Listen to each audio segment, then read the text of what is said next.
So my boyfriend just deleted every single video I ever took on my vacation last week. I also deleted the pictures. Most of the pictures. I'm sorry, it was an accident. Send help.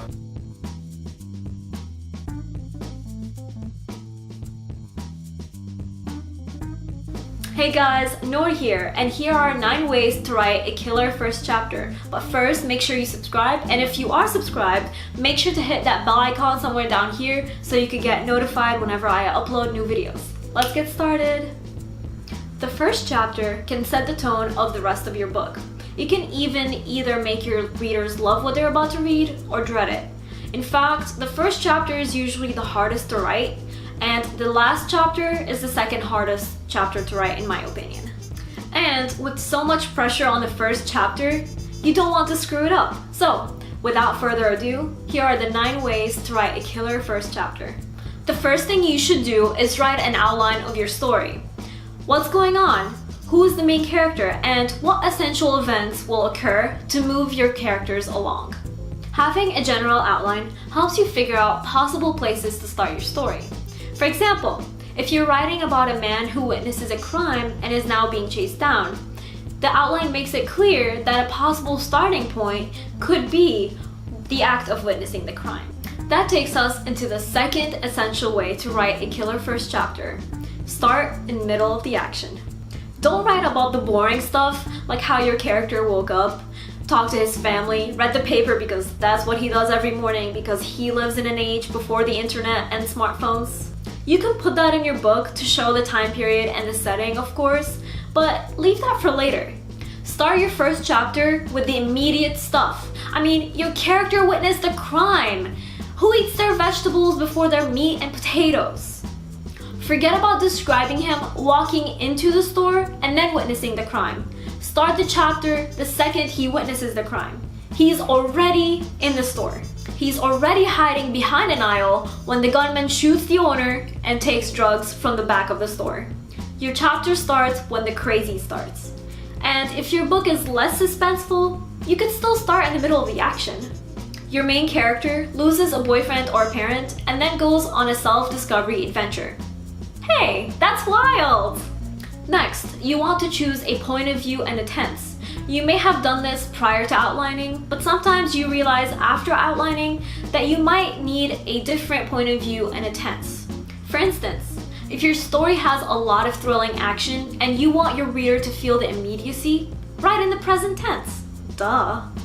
Do you want your narrator to be your main character, or an invisible know-it-all being who witnesses your character's life and has more insight about them than they do about themselves?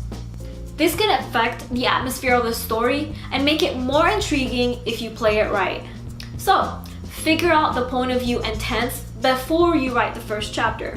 If you're still not sure which point of view and tense to choose, write a scene using different variations of the point of views and tenses, and then choose the most suitable one. When you do start writing, don't describe too much. And I'm not just talking about show don't tell, which you should still be implementing here for the most part. I'm talking about leaving unnecessary descriptions of your characters and the setting out.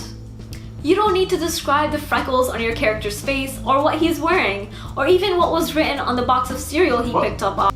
So one of our lights went out and now we're using another light, hence the different lighting. You don't need to describe the freckles on your character's face, or what he's wearing, or even what was written on the box of cereal that your character picked up while a crime was occurring. If you must describe the freckles, do it in a natural way that's not, I'm the main character, I have freckles, I'm tan and I like long walks on the beach. Remember, the action comes first here.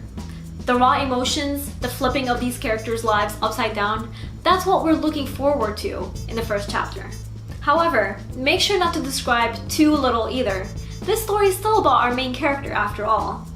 So while you shouldn't describe the way he looks right this second, leaving the reader without room to imagine what he looks like on their own, you should still describe their emotion, their reactions and behavior. If they're sweaty with fear, that's important. Covering their mouth with their hand is something that can help us see inside their head. Also, what do they do in this chapter that drives the story forward? If they're passive characters who hide and are never discovered, Where's the fun in that? Why are you even writing a story about them? I'm not saying your character needs to be a badass ninja, but they should still be active as a character. He could be the biggest klutz and a weak human being, but if he accidentally sneezes when he shouldn't and gets in trouble, he's an active character. Now we have a moving story. Do you see what I'm getting at? Your character sneezes. The bad guy finds him. He's about to get shot, but then he decides to throw the cereal box in his hand at the gunman. He makes a run for it. Little does he know though, he's being followed. He's now home, but someone is shooting through the glass door, etc. I don't care what action you choose to write here, but it needs to be enough action to carry us through the first chapter and lead us into the next. Even a romance novel has action. If you want your reader to keep on reading, this is the time to make your action scream. Well, I don't literally mean scream, of course, unless your character is screaming. Another trick to a killer first chapter is using props, and this is something I learned from a scriptwriting course I took in college. Characters in movies carry props that seem inconsequential at first, but later on we discover that those props are essential tools. For instance, a cigarette lighter can turn into a weapon later on. In my own book that I'm currently working on, Divinity Falling, my main character Addie likes her brother's Swiss Army knife so much that she takes it when the action goes down in the first chapter. This knife becomes her weapon of choice because she could hide it in her pocket and pull it out whenever. You might not always need a prop that turns into a weapon. You might have a prop such as a rule book that the main character always carries around and then recites every time his friends stray away from it. However, if you do have a prop, including it in the first chapter is better than inserting it halfway through the book out of the blue.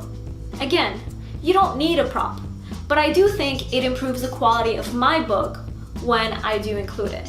Plus, you don't have to write your first chapter first. Not sure where to start your story?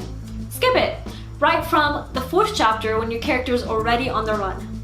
You might just like that chapter so much that you start your book from there and create flashbacks to the crime. You are allowed to experiment with your story. There is no one way to start your first chapter. Write a scene you're comfortable with and then write the chapters that go before it. No one is going to notice that you didn't write the first chapter first. You might even write a chapter, then realize it's not the first chapter at all. It's all about discovery. And last but not least, have your trusted readers, your close friends, your book lovers, whatever it is, read your first chapter and give you their opinion. Maybe you missed something obvious. Maybe you forgot the gender of your main character and now your trusted readers are wondering if Sam is a woman or a man.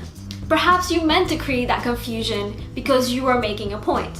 But how are you supposed to know if that's the message your readers got if you don't ask? Let at least one person you trust with your writing, one person who really understands the craft, to give you their honest opinion. It'll go a long way. There you have it, 9 ways to write a killer first chapter. And this is my first long form video, so leave me a comment below letting me know if you like it or if I should go back to making the shorter advice videos. And make sure you check out my other videos and subscribe. And remember, North for presidents. Please, Thunder, please, please, please. Just like 5 more minutes of filming, please.